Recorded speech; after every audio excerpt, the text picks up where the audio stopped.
Something, nothing, there's something maybe against our intuitions, but it's a logical necessity. Sometimes, once you show logically this is it, that's what it is. Yeah, we're not simply saying that we accept it by blind faith, but this is a consequence of our paradigm that we accept because we haven't made any axiomatic assumptions or presuppositions which are not reasonable. We are saying something, this is the definition, nothing, this is the definition. With this definition in mind, there has to be always something that follows within the paradigm. And there's nothing unreasonable about it. The question now is, how is it that always something exists? It could be mind-boggling, but the reality is there has to be, otherwise it cannot explain this something. So we say that something that always exists does have to have some necessary qualities. It has to have at least fundamentally three, if I were to reduce to these 3 or 4 qualities or attributes, otherwise this something will never arise here at this point. It will never be. One of those things is that something has to have self-awareness. And I will explain each one in turn. It also has to have a will or a volition, an intent. And it has to have an ability. So let me give you a scenario example to illustrate what I mean by that. Say I want to, prepare some dish in the restaurant, right? I'm working there in the restaurant. And the waiter comes with his or her piece of paper. This is the dish that you need to make, right? Puts it there, hangs it with like a magnetic thing. I say, I can see it. Okay, pizza, margarita, and this and that. Whatever. If I were dead at that point, that's one option. If I was fully unconscious, sedated, would I be able to make this pizza? Of course not. Now suppose I was alive and I am self-aware, but I do not want to, I do not intend to, because I don't have a will. I just don't possess the will to do anything. Yeah. I won't be able to make it. I have to intend to assemble all these ingredients together to make it. Now suppose I have self-awareness. I also have the will, but I don't have the ability. You know what? My friends tied me together. My hands, my legs, my mouth, my eyes, everything. So I can't even instruct a robot to make it for me. I don't have the ability. So even if I was conscious, self-aware, I intended to make that pizza, I still can't make it because I don't have the ability. So this example illustrates to make a simple pizza, some of these qualities are necessary to make it manifest in reality. This something that we now observe is actually a manifestation or a transformation of something that wasn't as it is. We are transforming into this state. We are continuously being transformed. Our universe wasn't exactly like this. Our universe has expanded. He will tell you from physics and astrophysics, this is the reality. These transformations cannot just happen by magic or from this something that exists without knowing that it exists, without intending to make that transformation, without having the ability to make it. It has to have these things. Self-aware, knows that it exists, knows that it wants to make this transformation, and intends to do it, and has the ability and does it. Okay. So that seems reasonable, right? It seems reasonable. I just... I want to know what is not reasonable in this particular scenario. Well, not necessarily that it's not reasonable, just that maybe I don't fully understand it. When you say something needs a will to do it, would that This is the argument you made about contingency earlier. Yeah. For example, this umbrella is grey, right? Yes. It wasn't necessary it was grey. It could have been blue, it could have been white, it could have been red. To make it into this particular color, it needs to be intended to do that. Otherwise, if it was all necessary, then it should be all colors. The fact that it's now selected color means it's already been selected and intended and willed to be in this form. But say what's the difference between that and the grass? Yeah, then? the grass could have been red, but it's not. Yeah. That means there's a selection of choice of what it could be. So it's not necessary that it was supposed to be green. Because chlorophyll could have been something to say it should be black, for example, or red. Yeah. So this differences that we see is an evidence to show some intentionality, something that willed it to make it different. This is another way of understanding the contingency argument. The argument of contingency for the existence of God is a very robust argument. Even atheists who are famous today, they are struggling with, and they accept that this is something that we should take into serious consideration. There's various arguments philosophers use, but this one, very popular and very robust. It's not robust. When I say robust, it's logically sound and valid. Yeah. Yeah. So if there is a transformation and there was no will, then why is everything in different ways? Because if it was just simply by accident, some people might say, look, it's just happened by accident without a will. Then why isn't it all the other colors, all the other forms and shape? Because it's just by accident. Why is it selected? Why are the whole universe, or whatever we can observe of our cosmos, in a way that it operates and it seems to be following a particular way? It seems like someone meaning something which is uniquely being one in absolute control. Otherwise, we can see this spin of the electron in a different way. The field is there, like the gravitational pulse today and not tomorrow. But it's not like this. There's a consistency in our physical laws in our universe. Yeah. So directing it to a particular way, not any other way, it's an evidence of intentionality and will for that way. Yeah, I just don't see the link between consistency and intentionality. That's what I'm saying. Okay. So maybe you can explain that a bit further. So, you know, No, good. Sorry, We're not I'm saying not it's easy to grasp just like that. We can clarify what we mean. Yeah. sorry, I forgot your name already. Robin. Robin. So the contingency argument can be used to derive some attributes of God, including volition, will. But before that, just the idea of a necessary being. Do you agree with that? What do you mean? Do I agree with it? A necessary existence. So what a necessary existence. So what Mansur was speaking about earlier is that all things are here limited. Going back, you can't have nothing. There must have been something that was one and absolute, which is why we're here today. What do you think of that? It would just be a like difficult magic. one. So Pardon? if that was not the case, then it would be like magic. I mean, something is popping up. Something has to eventually be grounded on some explanation. This is called grounding. Everything, limited things and finite things which are dependent. For example, I am not independent and self-sufficient. If I stop breathing, I will die. If I don't eat food or eat drink, I would die. I'm dependent on so many things. So everything within this whole set of our reality is dependent. That whole set cannot be dependent, depending on itself. It has to depend on something that is not dependent. No, yeah, I get that. It's just But intentionally point you are saying that what's the link between consistency and intentionality? So here you can say that think of your routine, daily routine. yeah. Yeah, so sometimes it may happen that a calf is falling from your hand and it's broken by accident. There's no intentionality of yours involved here. Yeah. Yeah, but the point is that when you maintain a routine, daily routine, I woke up like this and do these walks. I mean, so this is consistently you're maintaining. So this is not accident. When you are maintaining a routine, Yeah. or when you are paddling a cycle, suppose, then you are consistently maintaining its speed and direction. Yeah.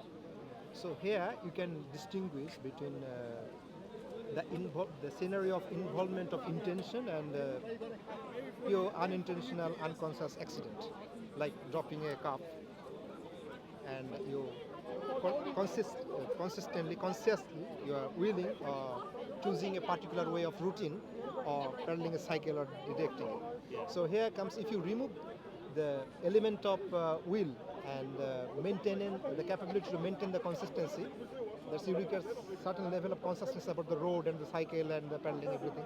So awareness and will, if you remove them from your capability, then everything will be accident and there would be nothing to prevent further accident. Like this grass should turn into yellow right now. I mean, everything can be accident.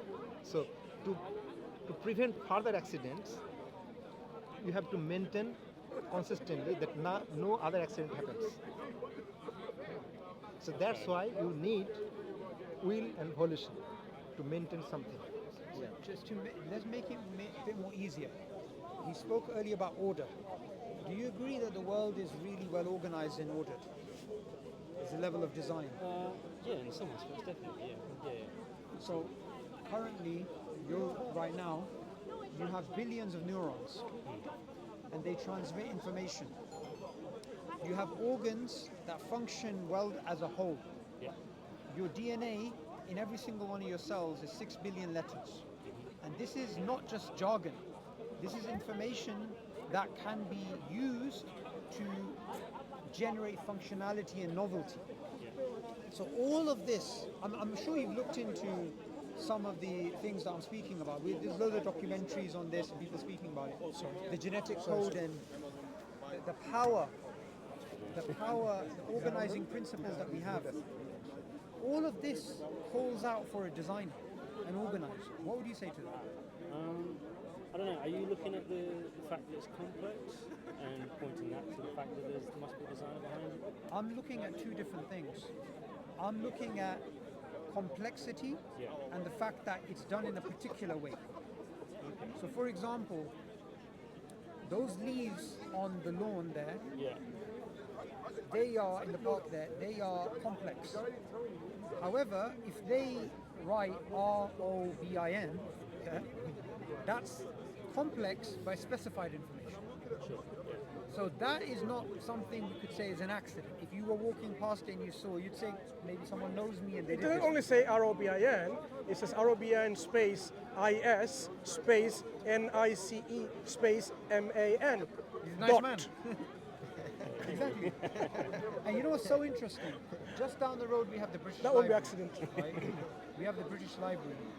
All the information in the British Library, which goes back to the ancient times, even till all the books which are being published today are being sent there. That is still a drop in the ocean compared to the information in your body. So from the perspective of just biology, because physics itself is an amazing miracle in terms of how far we are from the sun and the way that we're in this beautiful zone in which we survive and thrive. But all of this calls out to design. Yeah. Well, so you said there's two things: complexity and order. It being specified. Specificity. So can I tackle them Sure. individually? I guess complexity. I don't see the, again, like I said before, I guess I don't see the link between complexity and design. Like if I'm looking at something and working out whether it's design, I might not look at the complexity of it. I'll probably look at the fact that, I don't know, for example, but like I know that there's a designer in other ways. I've seen other objects that the same, they look the same, and we know that people have designed them in factories and things like that, and people going up on stage and claiming they've made an iPhone and stuff like that. So we know other iPhones are designed and stuff like that. I think for me the way that I work out whether something's designed is by being able to look at the designer. Look at the designer. I think so, yeah. And also to contrast it against things that I think aren't designed. You don't have to, so you don't have to know the designer to know something is designed, right? I think that's one way of doing it, of working out if something is designed. Because one of the arguments that we hear people saying, because we don't know God, you can't say God is the designer because you don't know the designer. But you seem to be, operating, consistently here. That, this is what we would say as well. That if we were to look at the product itself, looking at it, we can differentiate between whether it has the hallmarks of design or not. The examples that, for example, you give is about some bricks and some arrangement. Do you want to just give the example to see how we can establish something is designed or not? Again, from that hierarchy. And it's also, it's good to have a definition, right? So let's sort of agree on a definition. If we don't agree, then we'll tease it out. I think a simple definition is complex parts working together for a specified goal. Okay? So it's an you have a very outcome-oriented. nice watch there. Be careful in London. Battery, Yeah? So in that watch, you will have various parts working together for a goal, and the goal in this particular context is to see the time. Yeah. Now, this, from the ancient times, this idea of teleology in nature, there is a purpose in nature, there is a goal in nature. The biologists today who are studying every aspect of human anatomy, or they're studying animals in Africa or whatever, they have to use teleological language. It's impossible. Sorry, what is teleology again? So Teleology. teleology is goal-directed. Goal-directedness. Right, Yeah. you did say that, sorry. Yeah. Okay. So teleology is something we all notice, and it's something biology cannot live without. So sometimes when I give my view or he gives his view, No. it looks like Sorry. we're just sharing our perspectives. But there's certain things which are very hard to escape. And what scientists find very hard to escape is the idea that there is goal-directedness in nature. It's actually very hard to walk away from that. Yeah. Would you agree, if there is complex parts working together for a specified goal, that's a hallmark of design? Would you agree with that? Would I agree with that? It's okay if you don't. Maybe. I don't know. I need to think about it more. Should I slow it down a bit to explain an example? Yeah. I don't think. Yeah. Because it's difficult, isn't it? Because there's obviously like nature works in a particular way, and we can look at that and go, that's the obvious goal. But it's not like it's a predetermined goal, is it? It's just like that's where it's ended up. You know? Okay, so You know what I mean? that's an important question you raised. I would say that the way that we answer that question doesn't change this particular inference. Okay. So for example, if there's determinism in the universe, or if Yeah. the universe is indeterminate, it makes no difference to our design inference. Design inference is design. Now, say we've got a nice mobile here. You're sure this mobile was designed? Yeah. Okay. I'm sure. You seem to have said earlier that the reason why you recognize design is because you can go to the factory. Well, it's not necessarily that I can go to the factory, it's that I feel as though I have really good reason to believe that factories exist, people work there, you know, people claim that they've made iPhones, and I've got no real reason to think that they might be lying about it. Yeah, I think it would be very unreasonable to go, nah, everyone's lying about creating iPhones, you know? So I think I've got good reasons to. It's not necessarily that I could go to that, because I haven't been to the It's factory. testimony. It's like testimony. Genghis Khan existing. We can testimony see it throughout history. Yeah, it's just it feels like it's more reliable testimony than other testimony. Like it's not like testimony in a court case necessarily, is it? 'Cause, No, I understand. It's but yeah, it is it's a- testimony. Yeah. It's independent lines of evidence from the multiple people saying the same thing, independently of each other. Yeah. But is it also testimony if I'm saying, you know, like I can go on the Apple website and they're selling iPhones and stuff. I've got no reason to think that they're lying about what they're saying. Is that testimony as well, would you say? I don't know. Yeah, that's a type of testimony. But here, if we dig up this part of Speaker's Corner and we find a piece of pottery with some markings on it, we have not seen the ancient civilization that may have been here. Yeah. But we can infer, because it's a complex object with a particular goal, in this particular case carrying wheat or whatever it is, we can say this is a hallmark of design. Oh, because of the fact it's got Yeah. gold.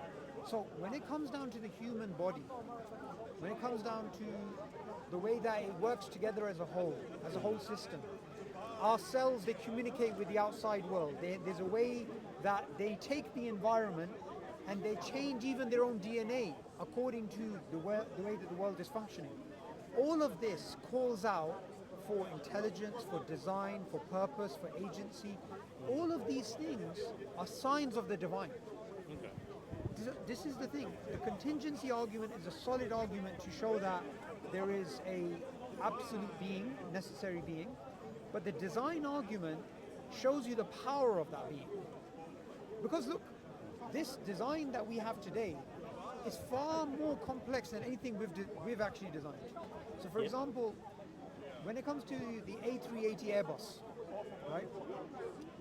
when these massive mechanical vehicles are landing, there's particular features about their wing because their wingspan's quite long. And when it comes to landing and taking off, things in nature have inspired biologists to come up with solutions.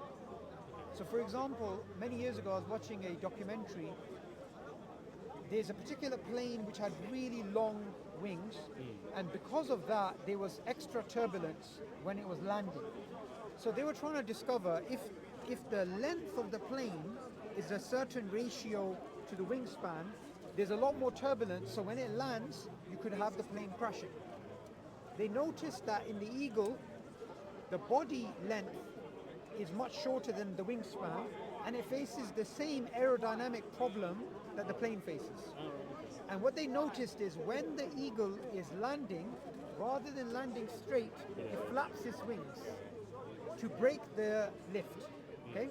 Or the something to do with Bernoulli's theorem, some complex aerodynamics, right? Yep. So they took that and they applied it to the plane. Likewise, the technology out there in the biosphere, it surpasses anything we've made. ChatGPT or quantum computing, all of this is still trivial, is child's play. So if the phone was designed, if the mic was designed, then God being a designer for the world makes a lot of sense. Yeah, that sounds again like it's. I feel like the goal thing is more compelling than that, because that to me again sounds like you're saying that it's the fact that it's so complex means it sounds like it's designed. That's what I'm not kind of getting to. The thing about the goal, things having an intended goal, that speaks a little bit more to me. But I'm still not. Yeah. So what if we break it down to three possibilities, and you let me know if there's any more. Okay. What we see around us is the result of chance, necessity, or design. Okay? So chance is, it just happened. It just happens to be that we have 6 billion letters in our DNA. It just happens to be that we have this amazing creatures around us. I mean, recently I was studying bee behavior. And the way that bees can use, they have an internal biological clock, and they have a map and compass system. They come back to the hive and they dance and they tell the other bees where to get the nectar. So all of this is either a result of chance, as it happened randomly, or it's just the way it was. That because of the initial conditions of the Big Bang, this is it. It just happens to be this way. Or there's a design. Is there any other possibilities beside these three? Not that I can think of. I don't know. Do you think it's due to chance? That's it. See, I'm not trying to be difficult. Sure, no, that's fine. I'm not going to This make is it what we difficult. I'm do just here. saying. I don't feel like I've got enough. Sorry? I don't feel like I've got enough. Maybe knowledge on that to actually say which one. Okay. I don't know. Do I think it's chance? It's more like. I mean, when it comes to the beginning of the universe, like where everything started, my stance is very much, I have no idea what's going on. I do not know what happened with the universe.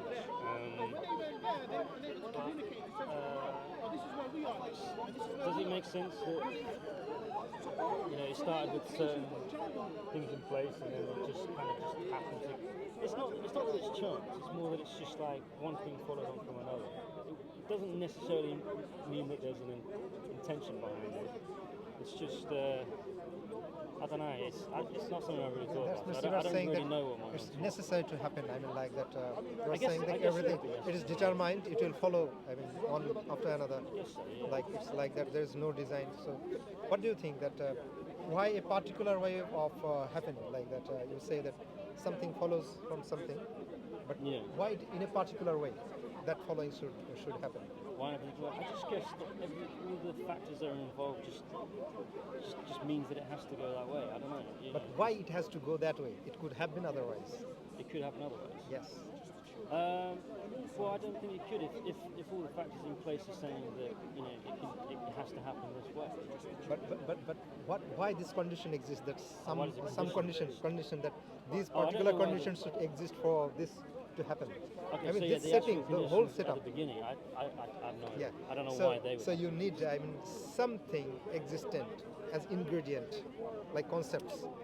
Like if you try to draw something in a canvas, then what do you need? You need ink, paper, and then some mechanical force to move around this this Canvas pen, or paper, canvas. yeah. Yes. So you need already these existing ingredients. Now, suppose someone can unconsciously give a stroke on the canvas, a stroke of pen. This unconscious accident. Yeah. But if you see that there's multiple strokes, you are not seeing the invisible hand. You are seeing only the pen, and these multiple strokes combining together, finally you get a meaningful outcome. Yeah. Then what do you infer from that? What do I infer? Sorry, so I'm so sorry. He's referring to goals. Yeah, That, from my understanding, you're saying the same thing we were saying earlier. All these things are stacking up together for a particular end. So, for example, you right now, you can see, you have the ability of using your eyes to get around, to use your brain to make decisions. So, the universe and the initial conditions has led to a situation where we have beings who are sentient, who are using their cognitive abilities to reach ends and goals. And that is something fascinating if you think about the size of the universe and where we are and the way that we're talking and communicating. can So see, you all can of these communicate. things, and this is what I recommend you It's to do as well. your own that- self, within your own self, you can think, feel these feelings, these concepts, you know. Yeah. I'll tell you something that came to mind when you were speaking earlier, just before we started recording. You said something about rationality, but also spirituality. Was it you or the person before? Probably was the person. I don't think that makes sense. But anyway, So, the point I did want to make is we can come to the belief in God other than reason as well, which helps, which is spirituality. So one of the things that we believe in is that you can pray to God and God will guide you. So you can reason with someone all day long, you can argue with them all day long, you can try and discover things, but ultimately, if you ask God, you said earlier you did have some belief in God when you were younger, right? Yeah. Even if today you have a 1% belief in God, ask that God for guidance. Because with some of these things, some of these arguments that we're having, complex arguments that we're having, to make a decision to believe in God, sometimes these arguments, they're just logical, but they don't convince you other than just to tell you this argument's valid. And it doesn't move you further. I really think that it would though. If I heard, I completely get your point. Yeah, but I think if someone told me, gave me a logical argument, and I fully understood it, and I was like, yeah, you know what, that makes sense. I really think that would have a massive effect on me. And I struggle with the, ask God for guidance. Because I'm just like, I don't know how, I don't know what to do. Like you say, oh, it's like. You pray in your heart. Yeah. I don't know Do you acknowledge that possibility? That there is a possibility that God may exist. Do you acknowledge this possibility? Absolutely, yeah. But Yeah. only, So then only, use only, this possibility. But only in like a logical, like Logical possibility. Yeah. Like I can't rule it out. I can't say like So what they're doesn't saying, exist or anything. if there's a logical possibility that God exists, even though we have given arguments to demonstrate that God does exist logically, but from your stance, then what our friend Saboor here is saying, that just reach out to God and say, whatever you are, God in reality, the originator of this reality, give me the clarity and understanding to know you. But do you understand? Like from my point of view, I'd love to try that honestly. But from my point of view, it'd be more like I'm just saying the words because I can't actually think I'm talking to a God. So you want to see through reason, I mean logic. So, Okay. So Brother Mansur has already given you the first argument, maybe you were discussing already. So first argument was that there should something exist and always exist for our existence to be here. Otherwise it would be magic.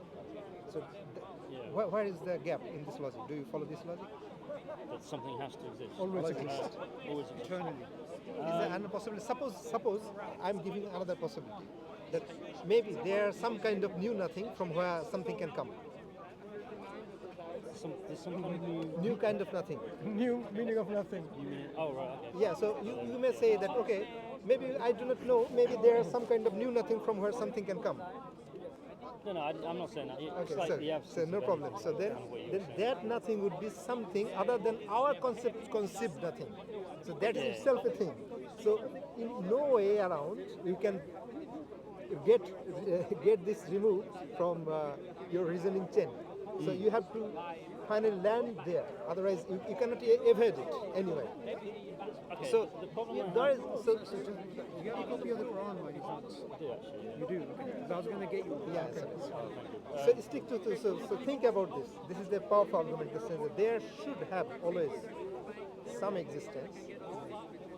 It has to be. Otherwise, I mean, we are not.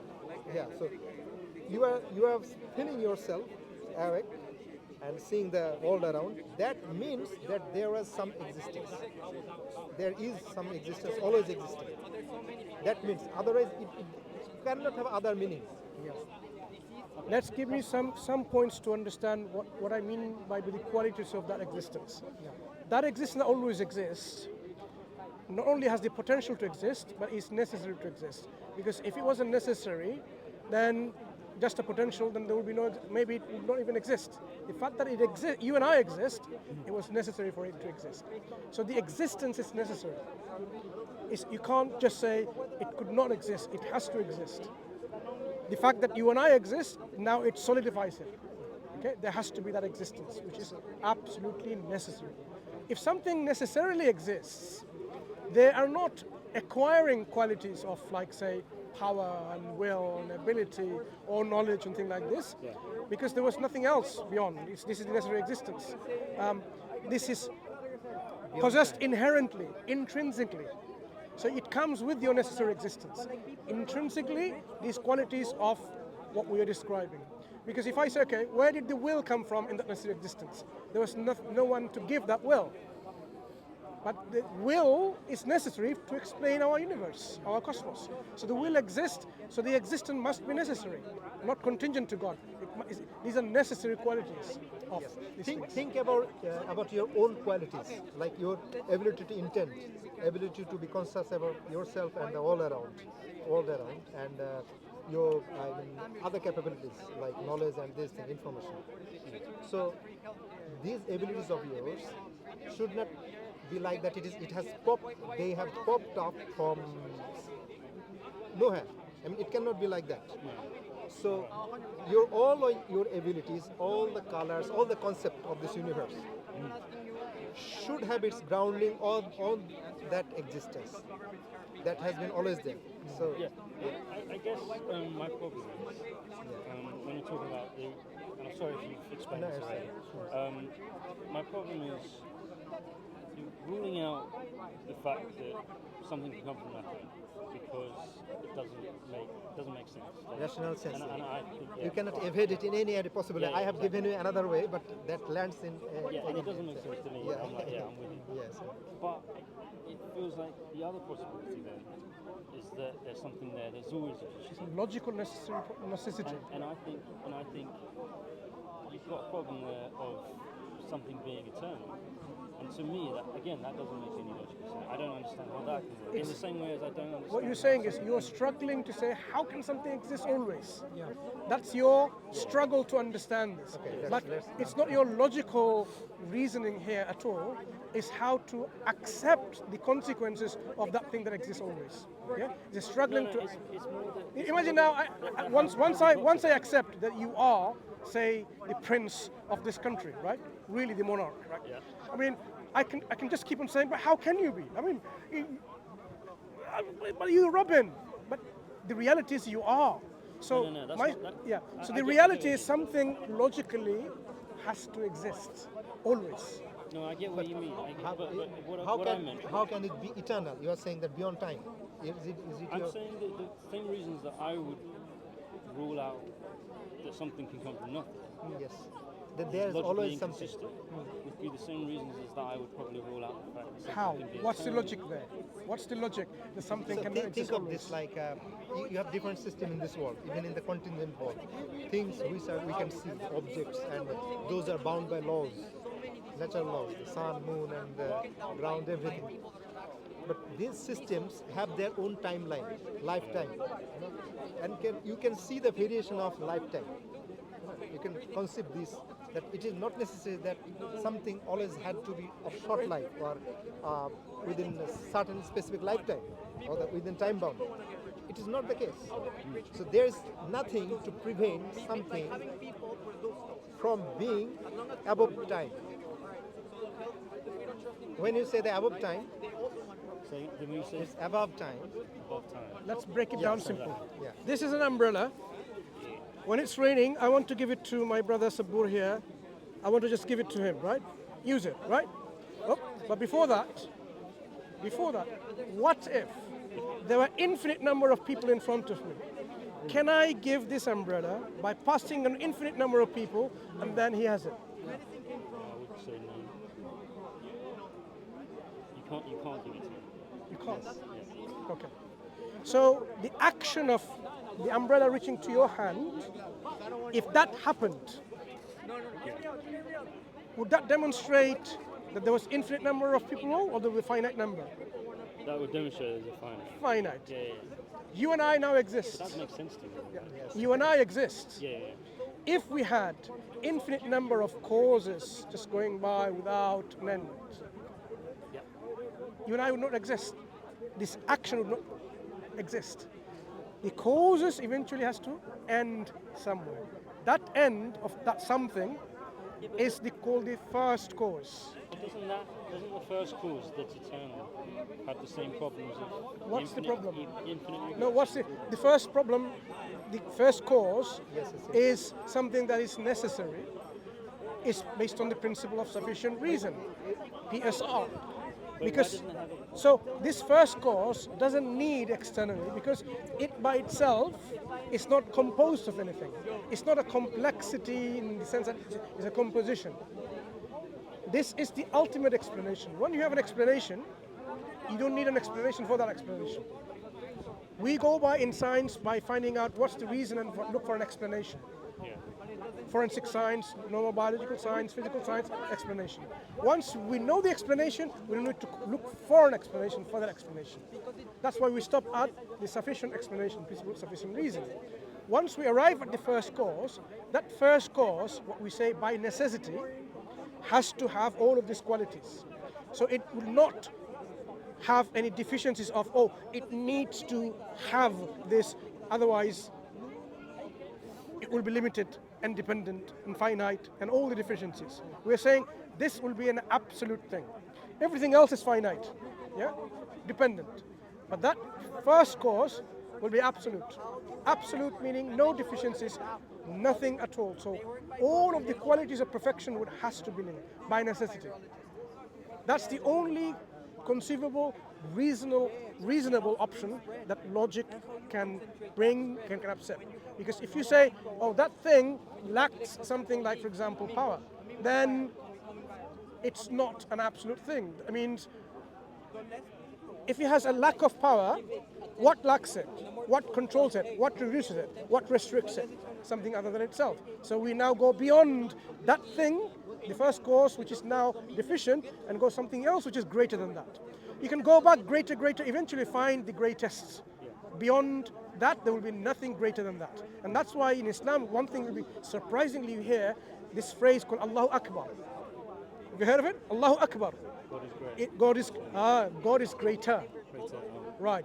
So how this is phrased, rather than God is greatest, is the fact that whatever you imagine, God is greater than that. Whatever being that you can conceive, more greater, God is greater than that. This is to illustrate the point that originator of this universe is greater than you can ever imagine in any way, shape, or form. In perfection, in absoluteness, greater than anything. Yeah. So that is what we're talking about, is the first cause, which has to be necessarily that first cause with that attributes and qualities. It's a logical necessity. Anything else, anywhere else, you bring deficiencies, you cannot explain us in this reality. We will have what called insufficient explanation of our existence. If it was within the time, then the question would be, what puts it within time? Time itself follows some rules, regulations. You know? Time is not absolute. So then you have again the problem. What grounds time? So the same existence, which should be the controller of time. So it's beyond time. We were just saying we have to go and pray. Yeah, so As we are taking time, there are certain times we have to pray. Yeah, sure. So before sunset, there's another prayer called Asr we have to pray now. It's been a pleasure speaking to you, Robin. If you come again, we can continue the discussion. Think about what you just said. I mean, these are the things, some points we've given you for you to reflect. We're not asking you to straight away just take and accept them as they are. You know, reflect and see whether it makes sense or not. If it's sensible, you know, then you can say, okay, fine, why am I not adopting that worldview then, and ask further questions. And eventually, you'll come to a point where you will be able to make up your own decision saying, as regards to the originator of the universe, whether that originator exists or not, and indeed how convinced you are. Absolutely, yeah. No, it's been really nice to chat to you. Yeah, Okay? nice to meet you. Take it. All the best. So, Bor, we're going to just go and pray Asr, inshallah. Yeah, nice to meet you. How often are you here then? Most Sundays. Most Sundays. Most Sundays. We come here from what we call like after lunchtime, which is like 2-3ish around that time, and when it's darker. So most Sundays we're here. I mean, there's quite a few of us you will see, and you can speak to any one of those speakers, Muslim speakers, and you can continue the discussion. Some of them are more grounded in physics, astrophysics, or philosophy of science, for example, than others. But you would know when you're speaking to someone what particular area of interest they are, and they can help you to understand some aspects of things here. Ultimately, you know, we want the better of everyone eventually, because we believe as Muslims, we have to worship, meaning be grateful to our Creator, because in that lies the success in the hereafter. We are here for a reason, you know, limited span of time as a test and see who's actually best in conduct. That includes belief and conduct. And if we were to fulfill our obligation here by worshipping our Creator, being thankful and grateful, then in the next life, the only other life, in which we will be there forever in a place of happiness called paradise, Jannah, or in a place of hellfire, which sounds really bad. We can avoid that by actually doing the good works of the heart and the intellect to our conclusion. And we want all of us to be in that state, good here and good in the afterlife. We don't want anyone to be really suffering because of the abuse or neglect of the intellect. Absolutely. You know, I agree with what you're doing. Like, if you think people are going to benefit, go to heaven by what you say, or go to hell if you don't talk, I think absolutely you should just try and get your message out to as many people as you can. Right? Just sharing the message, people make their own choices. as Muslims, we believe that, as a human, you can excel once you connect to your God, your Lord, your Creator, because He has given you all the qualities which you consider best or good qualities. So if you follow out of your gratitude being appreciative and grateful is itself a good quality. Yeah. So then, if you connect to your God, to your Creator through this quality, then your other excellent qualities will flourish, and then you will excel and land up in the place you are meant to be, the heaven, not the hell. Nice. Yeah, so, Nice talking to you, Yeah, very Robin. nice to meet you. Okay. And, hopefully I'll see you again. Well, thank you for that. Yeah.